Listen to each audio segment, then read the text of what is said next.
Welcome to the Faiyum. The Faiyum Oasis is an enormous basin in the western desert that formed from the Nile's overflow. As such, it is not considered a true oasis, though it gives its name to the region, which covers Lake Moeris. The oasis harbors some of the oldest archaeological artifacts of the region, indicating that the area has been inhabited by hunters and gatherers since the Neolithic period.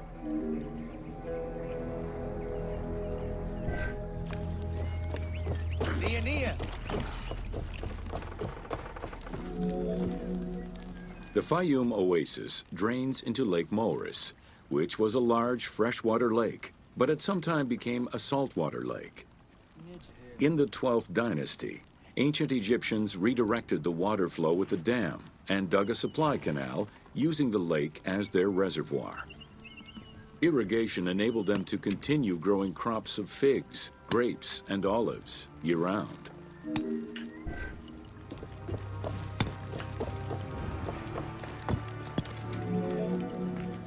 Reed boats, feluccas, triremes, and kerkeros were the most commonly found craft within the landlocked waters of Egypt.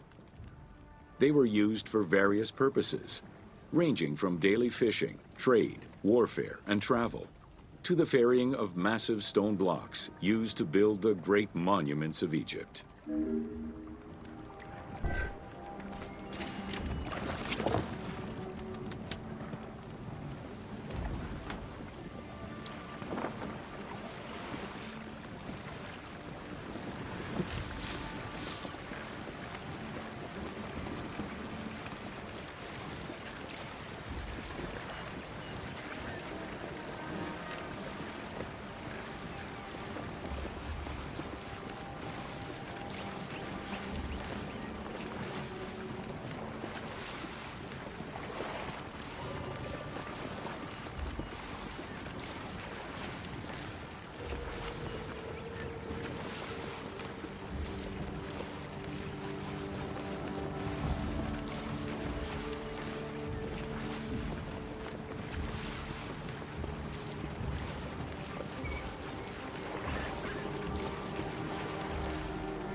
The most impressive pyramids of ancient Egypt date from the Old Kingdom and can be found on the sites of Giza, Saqqara, and Dashur.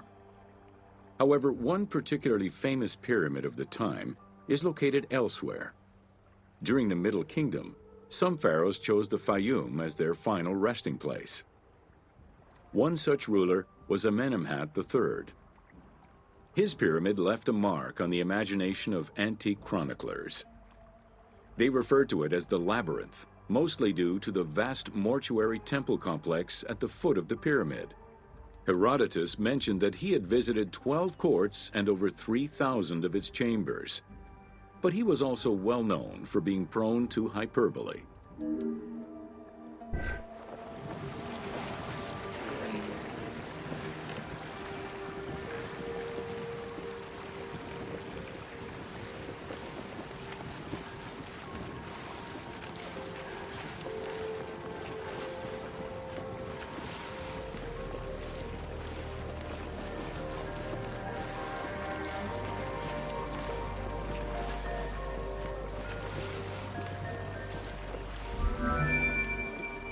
Amenemhat's pyramid was built with a brick core and covered with stone slabs, designed to be impenetrable.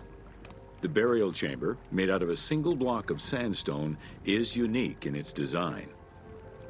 Richard Lepsius and Flinders Petrie both explored the pyramid site, measuring 385 meters by 158 meters, and identified it as the location of the labyrinth. Their research conditions were difficult, as most of the site had been submerged by the nearby canal. Furthermore, the stones from the complex and the outer casing of the pyramid had been quarried away long ago. Ubisoft decided to give life back to this lost monument and the many crypts that were said to be devoted to the sacred crocodile god, Sobek.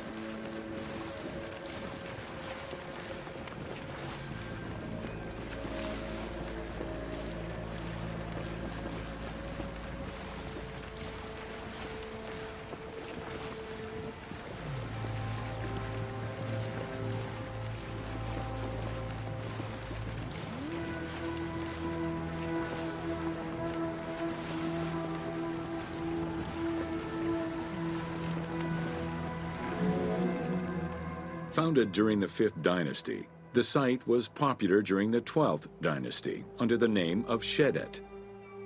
During the Ptolemaic era, the metropolis was named Crocodilopolis by the Greeks, in honor of the crocodile god Sobek. During the Greco-Roman era, the Cleruks, soldiers of the Ptolemies, settled there after their military service and expanded the irrigation systems. Irrigation and water distribution tripled the arable land and turned the city into a lush and rich area. 27,000 inhabitants lived in its precinct at its height. The city's location was strategic in controlling the many small waterways connecting to the main canal, and thus the Nile.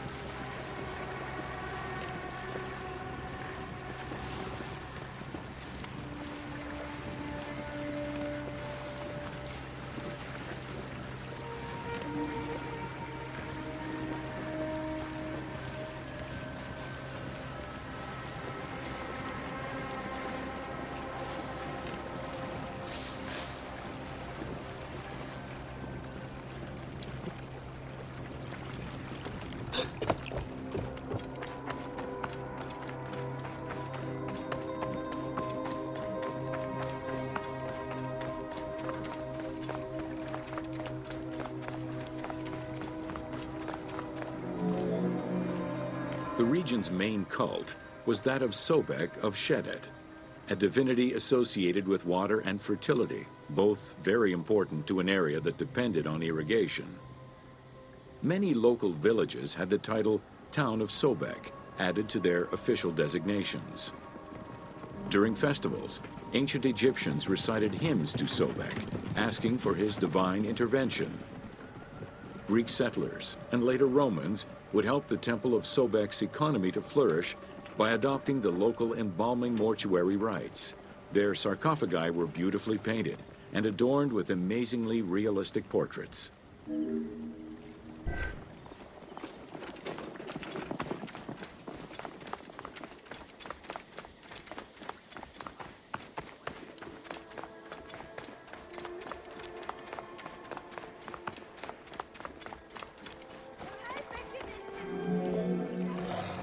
Very similar to the cult of the Apis bull in Memphis, a living crocodile was worshipped within the precinct of Crocodilopolis's main temple. Known as Sobek to the Egyptians and Sukkos to the Greeks, it was reported by Strabo that priests fed it with meat, wine, and honeyed milk. They covered its body with jewels and gold. After its death, it was embalmed and placed within the crocodile's grotto, alongside thousands of other mummified crocodiles.